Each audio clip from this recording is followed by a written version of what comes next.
What's going on, everyone? Hope your day is going well. In this video, I'm going to show you a workout that takes less than 10 minutes in the convenience of your own home, with the only required equipment being a disc. And this workout is going to help to prevent shoulder injuries, elbow injuries, as well as develop maximum grip strength for the backhand throw, which will enhance your power and distance with those throws.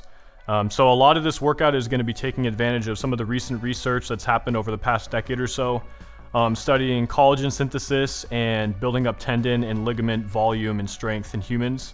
A lot of it's been done by Dr. Keith Barr over at UC Davis and his lab and his colleagues at his lab, as well as a variety of other folks. So it's going to be a circuit of 3 exercises, which are going to address rotator cuff strength, elbow strength, wrist strength, and then the maximum grip holds, which will help to develop maximum grip strength, especially when we're coming through the power pocket and into release when the disc is ripping out of our hand. So I'm going to get into these workouts and I'll show you how to do the circuit. And something I want to mention too, and I'll link the studies that I'm mostly referring to. I think there's around 3 of them. I'll put those in the description. And I am not sponsored at all by this collagen company. You can use any collagen you want that has the ingredients we're looking for. But some of the research has shown that if we take collagen around an hour before our exercise, it increases the levels of collagen synthesis we're able to undergo. So what I recommend as a bonus to help get the most out of this workout is if you can get a supplement that has around 10 grams of collagen protein, as well as around 100, let me make sure I get the number right. Around 100 milligrams is a decent number for vitamin C. And the vitamin C is shown in some research to potentially help augment the collagen synthesis, so it's a bonus. You can also take a vitamin C supplement alongside the collagen. But around 45 minutes before doing this workout, we want to take around 10 grams of collagen protein with around 100 milligrams of vitamin C to get the most out of our results. But that's a bonus. Even if you don't have collagen, this is still going to be hugely beneficial. So it's not the end of the world if you don't have the collagen and you want to just start out without that supplementation. And also, because of how there's a refractory period that the research has shown, we want to try to do this workout around 6 hours away from other activities that would also stress the same tendons. And this will help us to get the most out of the viscoelasticity we're trying to build into these tendons. So I would shoot for around 6 hours. It doesn't have to be exactly that, especially if it doesn't fit into your life. I would still rather do the workout than not do it if you can't get the 6 hours of spacing. But if you can do this like in the evening, like 6 hours away from your round, or maybe in the morning, or just kind of space it out away from your weight training or your disc golf, it's going to help you get the most out of the adaptations we can make during this workout. So without further ado, let's get into this little quick circuit and I'll show you how to do these exercises. Okay, so exercise number 1 in the circuit is going to be the overcoming isometric for backhand grip.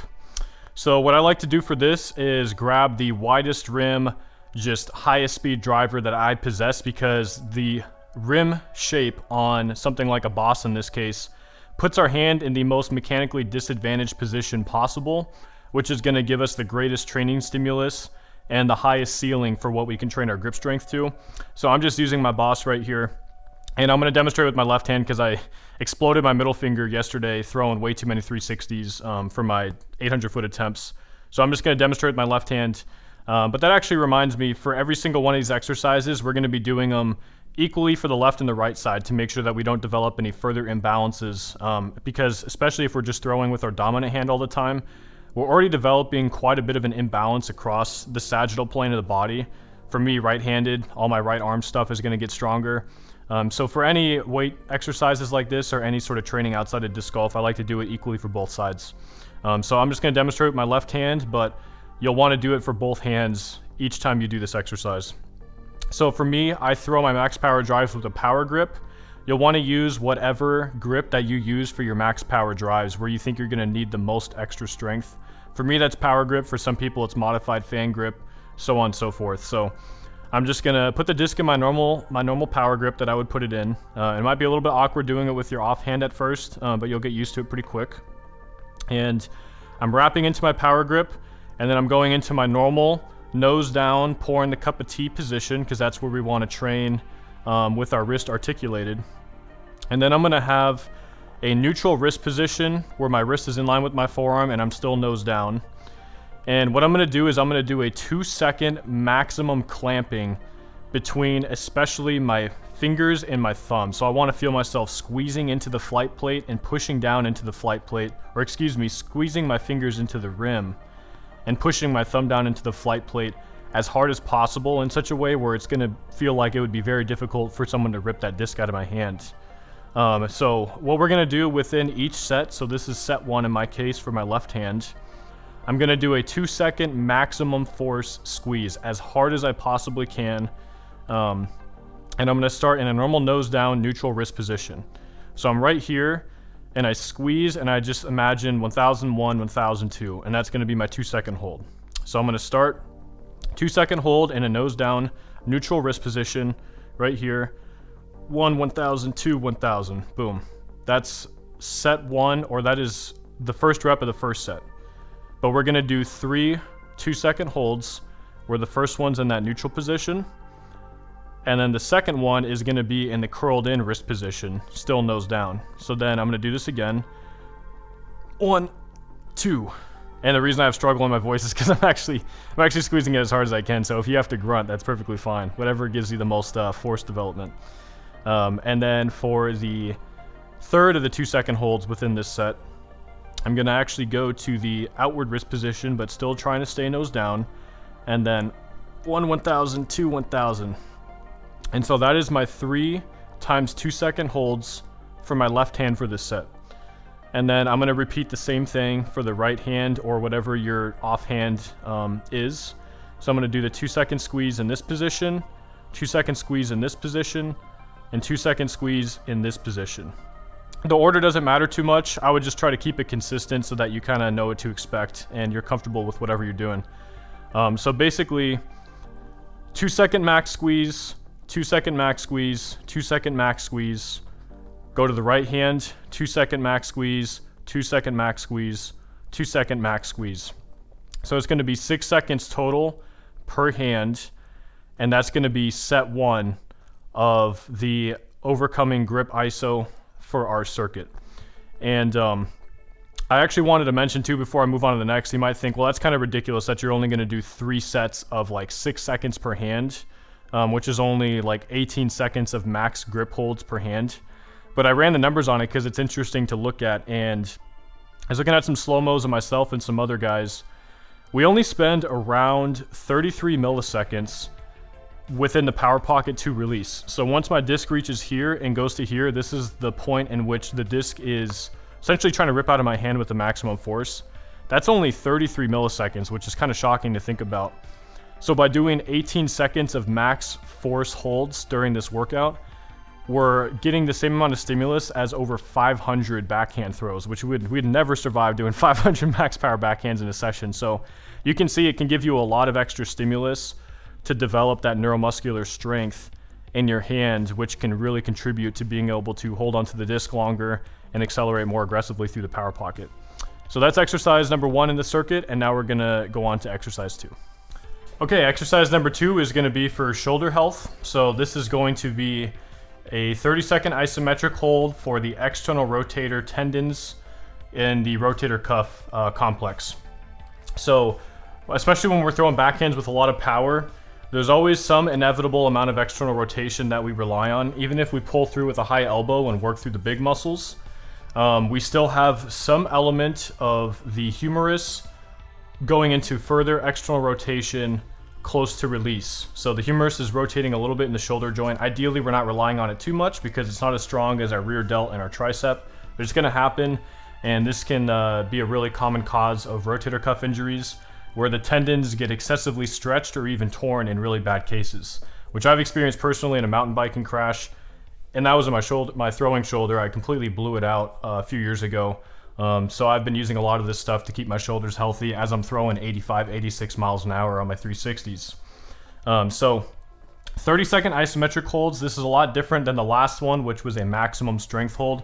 30 seconds has been shown in a lot of the research to give us the pretty much maximum level of viscoelastic creep that we're going to experience in the tendon. So as we're pushing against something, the muscle is pretty much staying still, but the tendon actually starts to lengthen a little bit, and the muscle gets fatigued because it has to further contract. And when we combine that with our collagen supplementation, it helps to, over time, build volume and add extra tissue into that tendon to make it more elastic and also more durable.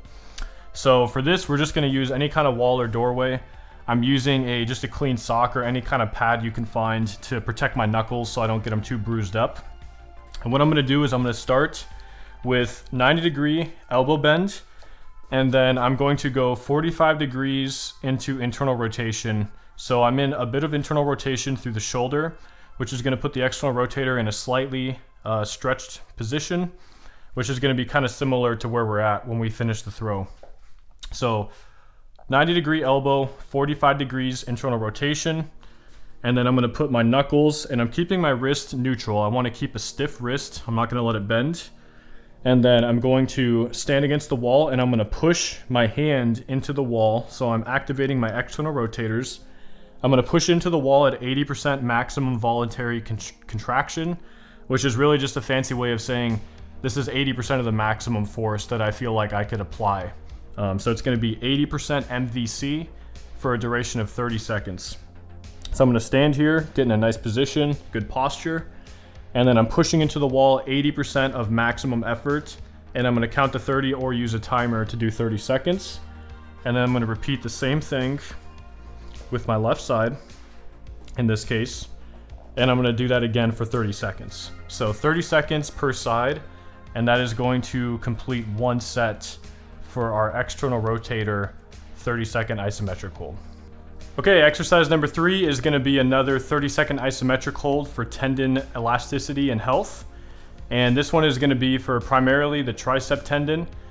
So what you can do is find any surface that you can push down against with around a 90-degree elbow angle. So in my case, I'm just kneeling down in front of this desk, but it's probably nicer if you can find something to stand up so you don't have to be, on your knees on a hard surface. But whatever you find should work perfectly. And again, I'm using just a couple of clean socks as a pad to protect my hand against the hard surface. You can use whatever works for you in this situation. I do want to have something where I still have fairly firm feedback so I can feel that I'm holding my wrist in a neutral position, because we do want to also develop strength across the wrist joint as we push through our elbow and shoulder. So this is going to be another one we're holding for 30 seconds at 80% maximum voluntary contraction. We're trying to get that maximum viscoelastic creep in the tendon to get as much volume and elasticity in there as possible to heal injuries and to prevent tendon injuries in the future. So I'm going to put these pads around shoulder width here, and then basically just kind of a fist with your hand, neutral wrist position, 90-degree elbow position, and then I'm going to get in a nice firm posture, and I'm going to push my hands down into the surface at 80% maximum force like this, and then I'm going to hold that for 30 seconds. And because we get to do this with both arms at the same time, the double arm 30-second rep will be a full rep for this exercise.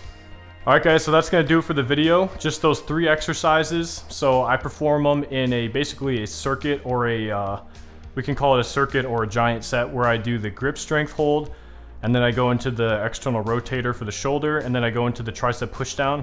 And that kind of makes one set for me, and then I'll usually rest like a minute or whatever feels comfortable until you feel like you're going to be able to do that maximum grip strength hold again, since it is pretty neurologically demanding. And then you just go through that 3 times. So it's going to be a total of basically 18 seconds of grip exposure for each hand across the whole workout, and then it's going to be a total of 90 seconds for the long hold isos, because we're doing 3 sets of 30 seconds for the shoulder and 3 sets of 30 seconds for the elbow. And that 90 to 120 second range is kind of what's been shown in the research to be good for a nice collagen synthesis training session. Anything above that is kind of just maybe past the point of diminishing return. If you want to work up your volume in the workout, you can definitely do so depending on what's comfortable. And if you are coming back from any kind of tennis elbow or shoulder pain or elbow pain, it's okay to feel a little bit of discomfort. Just make sure you keep the pain level below a 3 out of 10. And if you find that as you go through this workout, you start to feel a little bit better the next day and you're making some upwards progress, you can just keep your progression governed at a 3 out of 10 or below pain level especially sometimes on the first set when things are a little bit stiff. It's a little bit more uncomfortable, but we definitely don't want to be pushing through pain and ending up more sore the next day in those tendons than we were the day before. So if you guys want to see any other like workout videos like this, let me know.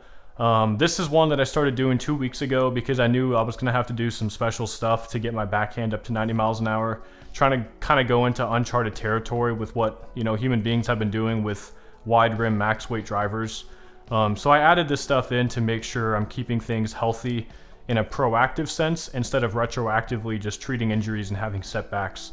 And I've noticed especially the grip strength has been huge for me because I don't hit very deep into the power pocket. I have a bit of an early rip through, and the disc gets really, really heavy early on. So that's been helping me a lot. I've already gained probably, I think it's been like 3 miles an hour on my 360s. I'm up to like 86 miles an hour pretty consistently now. So it's been helping me a lot. And I haven't had any shoulder issues, no elbow pain, even after throwing over 30 drives at 80 plus miles an hour yesterday.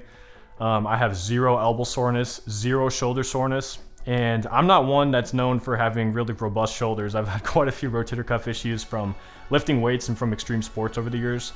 So I'm hoping that this will benefit some of you guys. And I mean, if you only want to pick out 1 or 2 of the workouts, exercises that you think are most important to you, that's perfectly fine too. You don't have to do everything.